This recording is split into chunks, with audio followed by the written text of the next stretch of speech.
नमस्कार. कुठल्याही आजारावरती ज्यावेळेला उपचार केले जातात, त्यावेळेला औषधांनी तो आजार बरा केला जातोच, पण त्याचबरोबर त्या आजाराची कारणं शोधली जातात आणि ती कारणं सुद्धा टाळली जातात. ह्यालाच आयुर्वेदामध्ये निदान परिवर्जन असं म्हटलंय. हेच निदान परिवर्जन वाताच्या आजारांना सुद्धा तितकंच लागू पडतं.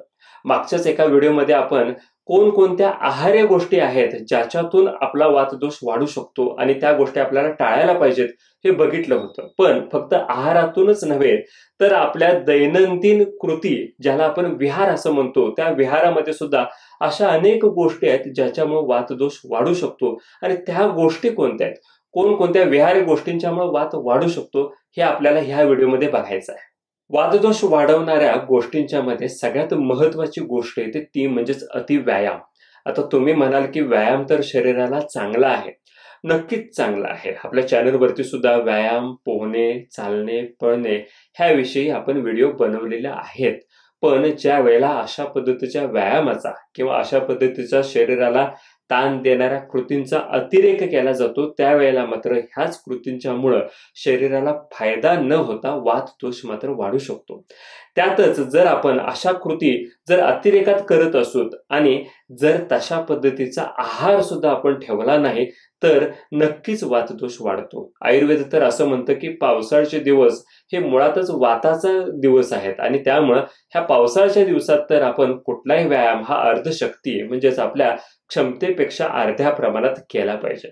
जर हे सगळे व्यायाम प्रकार आपण जास्त प्रमाणात केले, जर आपण तशा पद्धतीचा डाएट ठेवला नाही, तर आपल्या शरीरातला वातदोष वाढून अंग दुखणे, सांधे दुखणे, गुडघे दुखणे, कधी कधी झोपेवरती सुद्धा त्याचा परिणाम आपल्याला दिसू शकतो. वात वाढवणारं पुढचं महत्वाचं कारण आहे ते म्हणजेच अतिजागरण. आपल्याला माहिती आहे की अनेकांना रात्री झोपताना मोबाईल घ्यायची किंवा टीव्ही बघायची सवय असते आणि हा मोबाईल आणि टीव्हीच्या नादात तासनतास निघून जातात आणि त्यांच्याकडून जागरण घडतं. बऱ्याच जणांना तर अशी कुठलीही सवय नसली तरी सुद्धा त्यांची कामाची गरज किंवा कामाचे तास असे असतात ज्यामुळे जागरण घडतं. काही वेळेला तर जे शिफ्ट ड्युटीचे लोक असतात त्यांना तर जागरण हे अपरिहार्य असतं. पण अशा वेळेला ह्या दोन्हीही गोष्टींच्यामुळं शरीरामधला कोरडेपणा वाढायला लागतो आणि कोरडेपणा हा तर वाताचा एक महत्वाचा गुणधर्म आहे आणि त्यामुळं वातदोष सुद्धा वाढतो. मग अशा वेळेला काय करायला पाहिजे?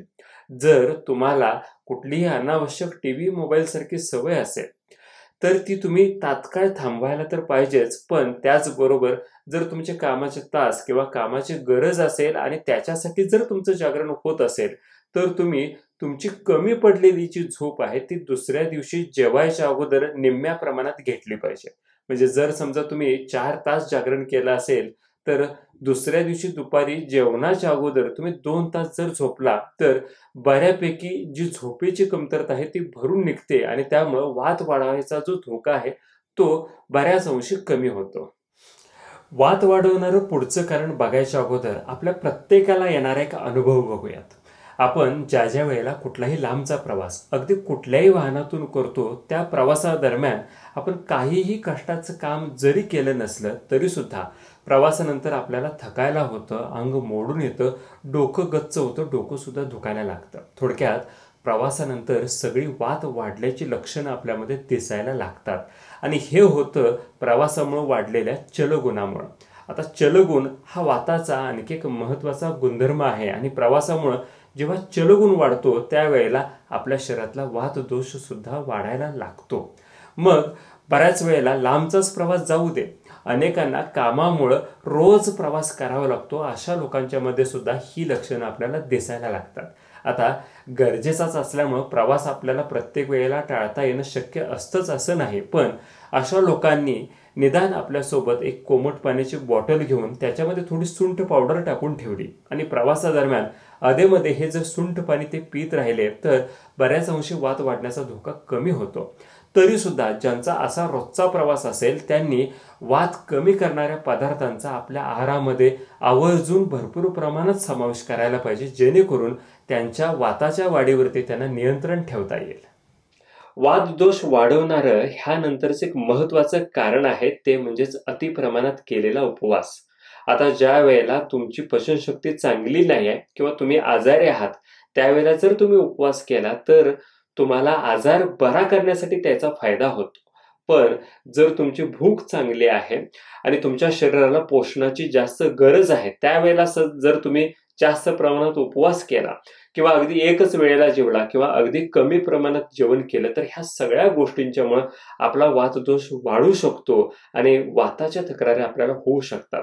त्यामुळे जर समजा तुम्ही अतिरिक्त आणि गरज नसताना उपवास करत असाल, तर ते आजपासून कमी करा. आणि तरीही तुम्हाला अशा पद्धतीचे उपवास करायचे असतील, तर इतर वेळच्या जेवणामध्ये निदान वात कमी करणाऱ्या गोष्टींचा समावेश आवर्जून करा.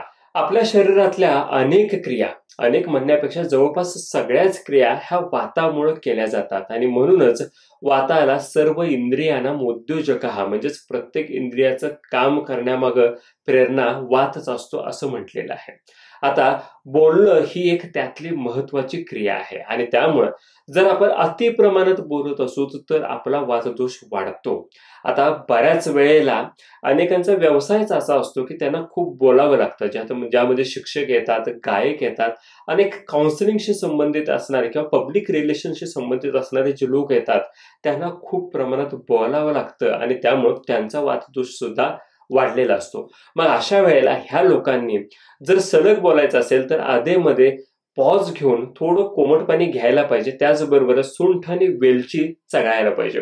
अशा लोकांनी हा वाढलेला वात कमी करण्यासाठी निदान एकदा तरी गरम दुधामध्ये हळद टाकून घ्यायला पाहिजे, जेणेकरून हा उदान वाताचा जो प्रकोप आहे तो नक्कीच कमी होऊ शकतो. जसं सगळ्या इंद्रियांची प्रेरणा वात आहे, तसंच कान हे सुद्धा एक महत्वाचं इंद्रिय आहे आणि त्याच्या प्रत्येक क्रियेशी सुद्धा वाताचा जवळचा संबंध आहे.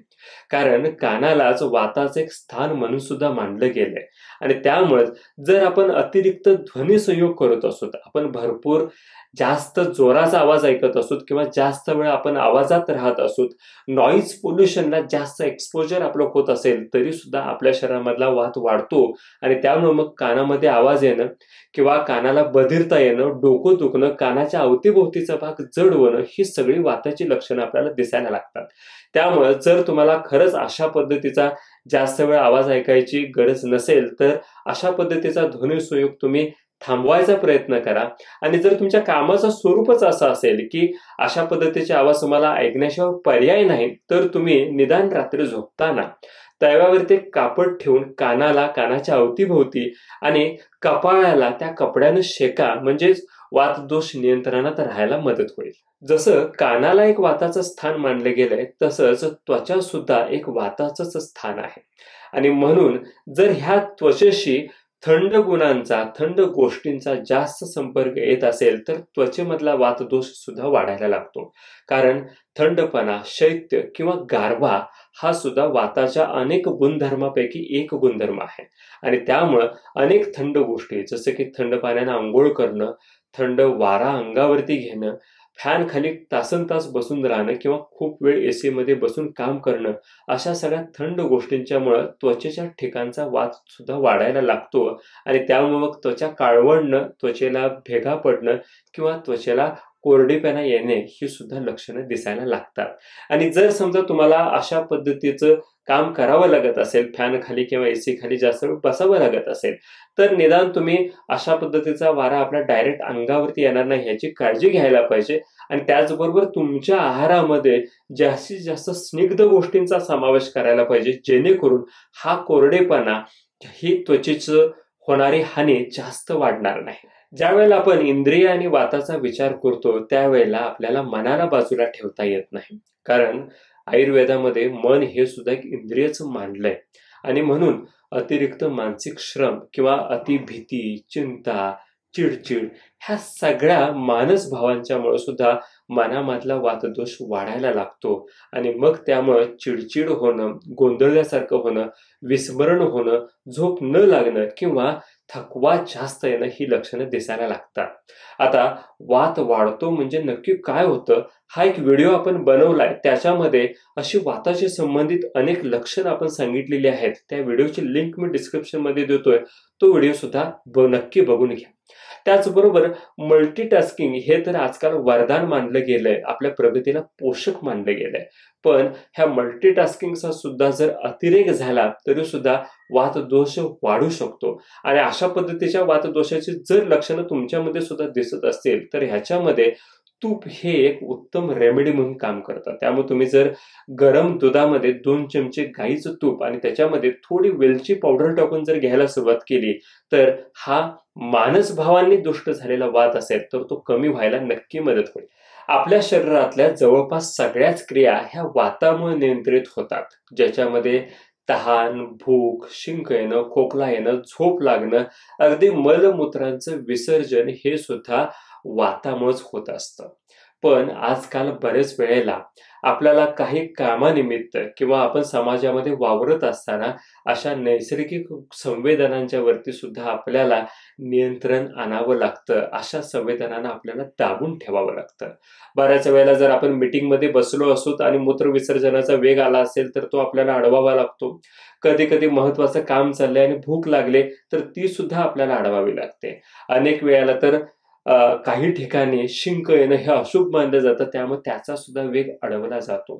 खरं म्हणजे ह्या सगळ्या नैसर्गिक संवेदना आहेत. ह्या सगळ्या संवेदनांच्या मध्ये वात हा कारण असतो आणि ह्या गोष्टींना जर आपण रोजच्या रोज अडवत असोत, आपल्याला जर तीच सवय होत असेल तर ह्यामुळे सुद्धा आपल्या शरीरामधला वातदोष वाढून आपल्याला वाताच्या विकारांना सामोरं जावं लागू शकतं. आणि आता वात वाढवणारं शेवटचं कारण हे आपल्या लाईफस्टाईलशी संबंधित आहे.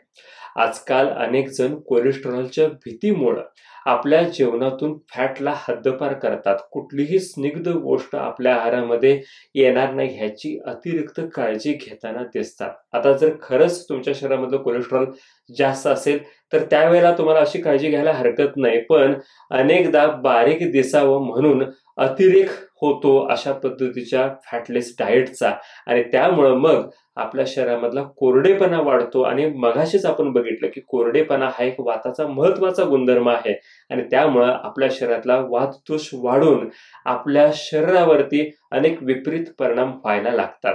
ह्याच्यामध्ये आपण अतिरिक्त बारीक सुद्धा होतो, पण हे बारीक होणं निरोगी नसून वात वाढल्यामुळे आपण बारीक व्हायला लागतो हे जेव्हा आपल्याला कळतं तोपर्यंत वेळ हातातून निघून गेलेली असते. आपण ह्या ज्या सगळ्या वात वाढवणाऱ्या गोष्टी बघितल्या त्याच्यामध्ये अनेक गोष्टी आपण टाळू शकत नाही. पण जर अशा गोष्टींच्यामुळे जर तुमच्यामध्ये वातदोष वाढत असेल तर वात कमी करणारे जे पदार्थ आहेत त्यांचा समावेश आपल्या आहारामध्ये नक्की करा. त्याचबरोबर अशा अनेक गोष्टी आपण आपल्या रोजच्या आयुष्यामध्ये करू शकतो की ज्याच्यामुळं आपण वाताला नियंत्रणात ठेवू शकतो. ह्या गोष्टी कोणकोणत्या आहेत, कोणकोणते उपाय आपण रोजच्या आयुष्यामध्ये करू शकतो, वाताला नियंत्रणात ठेवू शकतो, ह्याच्यावरती सुद्धा आपण ह्यानंतर लगेचच एक व्हिडिओ बनवणार आहोत. तो व्हिडिओ सुद्धा तुम्ही नक्की बघून घ्या. हा व्हिडिओ आवडला असेल तर लाईक करा. जे गरजू आहेत, ज्यांच्याकडून खरंच अशा गोष्टी होत असतात त्यांच्याबरोबर हा व्हिडिओ शेअर करा आणि चॅनलला सुद्धा नक्की सबस्क्राईब करा. ह्या व्हिडिओमध्ये इथंच थांबतोय. पुन्हा नवीन व्हिडिओमध्ये भेटूया. धन्यवाद.